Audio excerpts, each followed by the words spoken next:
right, so we're gonna spend a couple minutes talking about shooting. There's a lot of little details about shooting that once we start to put it all together is what gives us the best chance of making every shot. So everybody where you're sitting right now, I want you to pretend like you're holding the basketball. A lot of the times, especially when we start young, we need extra power. So what we do is we shoot the ball with both hands. But we want to get to the point where we're shooting with one hand and we feel the ball roll off of these two fingers. Everybody throw up the peace sign. These are the magic fingers. They're connected to the strongest muscles in your forearms. And so when you flick, it's gonna make it so that when you get further out, as I start to go further out here, I can flick and I can shoot it. And I can get the ball all the way to the rim, even though I was out here. Let's spend a little bit of time doing this right here. The peace sign. Everybody touch the peace sign. We're gonna shoot, flick. And now I want you to think how the ball would feel rolling off those fingers when you shoot. We shoot it, and the ball rolls off the peace sign. Shoot it, the ball rolls off those two fingers. Who here has watched Dragon Ball Z? Okay, how about Naruto? Yeah, I'm a big Naruto guy. I watched all of it. But Dragon Ball Z, I never watched a lot, but there was that green guy, Piccolo, right? What's his move? He goes like this. He has that beam, right? What's it called? Special beam cannon, okay?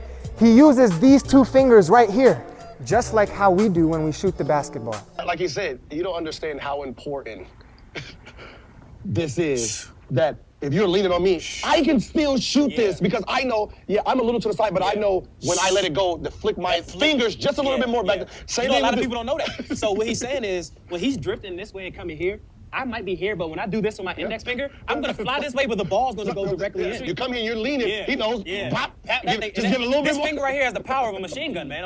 I'm serious. I'm telling you, man, it's very important.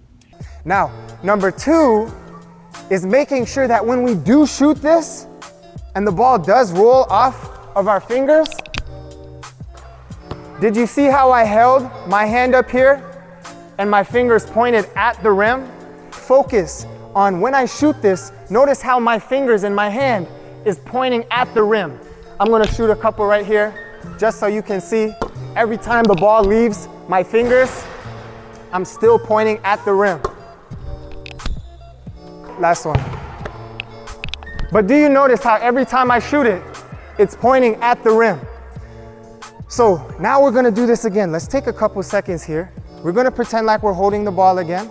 And now we're gonna visualize. We're gonna think. We're gonna pretend like I have the ball right now in my hands. You're gonna go with your shot. You're gonna feel the ball roll off that peace sign. And you're gonna hold it pointing at the rim. One day you guys will learn about neuroplasticity, the fact that you're able to change your brain. And the more we focus, the faster we can change our brain, and the faster we can develop skills or learn new concepts. Now the last point is arc. This one is so important. We don't want to push the ball forwards. So a lot of people, when they start shooting, they're gonna shoot like this. And the arm comes forward. But what we want, everybody try to do this with me right now. Everybody make sure your elbow is straight. Straight elbow. And now what I want you to do is lift it up, up, up, up, where your elbow bends. Put it above your eyebrow. This is where we want our shot to finish. On a three-point shot, Curry typically releases the ball between 50 and 55 degrees. At just 6'3", 4 inches shorter than the NBA average. Not only does this higher trajectory help him shoot over taller defenders, it also creates a larger target at the other end of the parabola.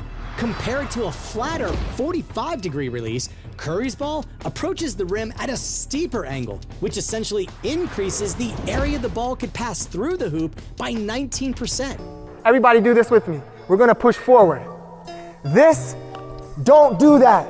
The reason you don't wanna do it is because you're gonna make the ball go straight. And now here's the problem with that. Let's pretend this is the rim. When we push forward, we make the ball go straight. As the ball's coming straight, do you see how little room it actually has to go in?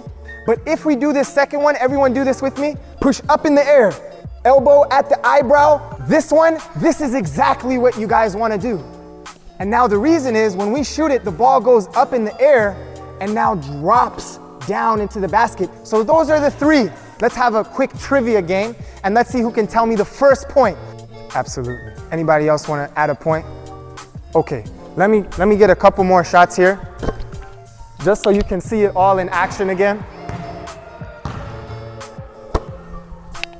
So every time I'm shooting, I'm focusing on all those details I just told you guys.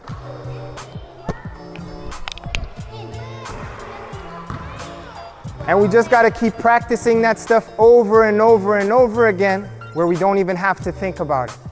But right now, we're gonna split ourselves up. We're gonna go a couple people at each basket with a coach, and we're gonna really focus on doing those three things.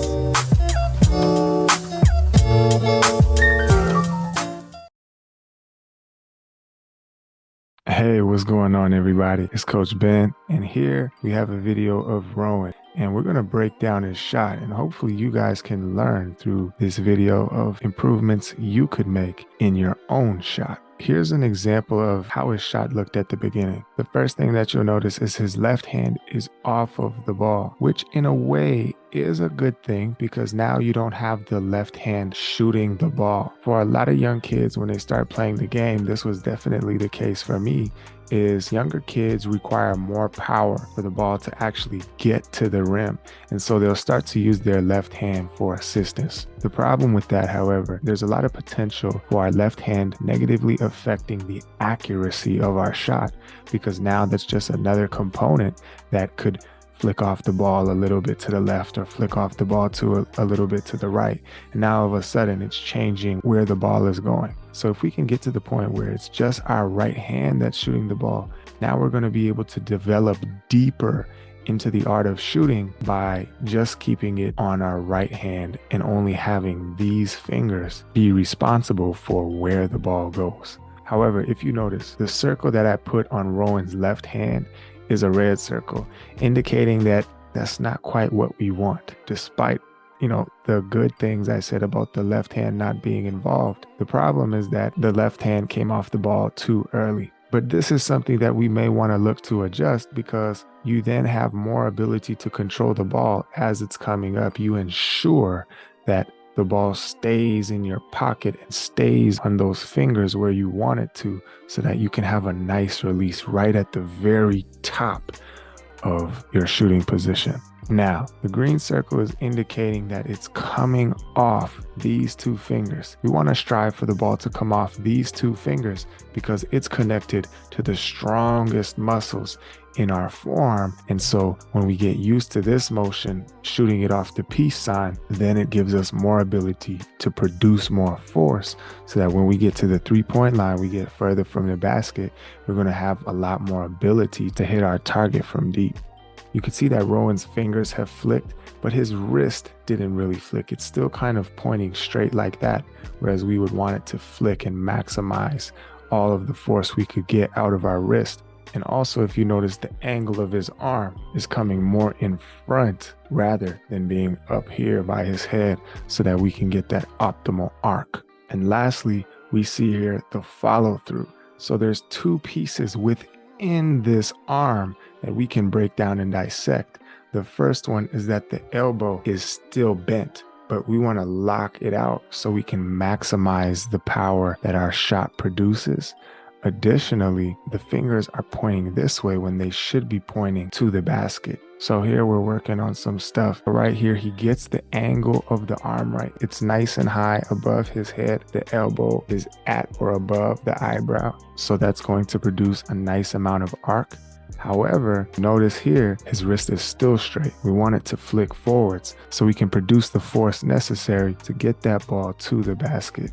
Once we introduce the ball, however, the form can start to deteriorate because the players are more focused on their natural patterns and what they feel internally is required of them in order to get the ball to the basket. So whenever you're trying to change things that you're doing over and over again, whenever you're trying to create new neural circuitry or new neural pathways to change a behavior, it's going to take some time. It's going to take focus, repetition, patience, and sticking with it, but it will pay off big time in the end. So here there's a red circle around his arm, basically indicating that the arm is too much in front, and rather we would want it to come up high. We want the arm to be in the oval right here.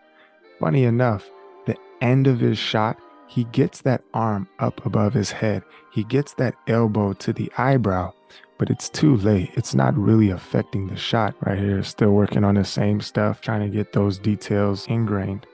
And now, after a little bit of talking and a little bit more adjustment, you can start to see a difference. Although the difference is slight, there is starting to be some improvement just in this session alone. We can see that on the left side, the fingers are pointing down more and the wrist is a bit more flicked. And also, you can see that the arm is along that line, meaning that it's starting to come up closer towards the forehead, whereas the before picture, it was a lot lower. So the arc of the ball would be much less. And we make the shot right here, but that's not essentially what we're chasing during training. During training, we're focused on working on form because the makes will come just like that. This is Rowan shooting later in summer camp, and it looks a lot better. Those fingers are down. There's always things to work on, but the progress is there slowly but surely. It will keep refining and optimizing, and we'll start making a lot more shots.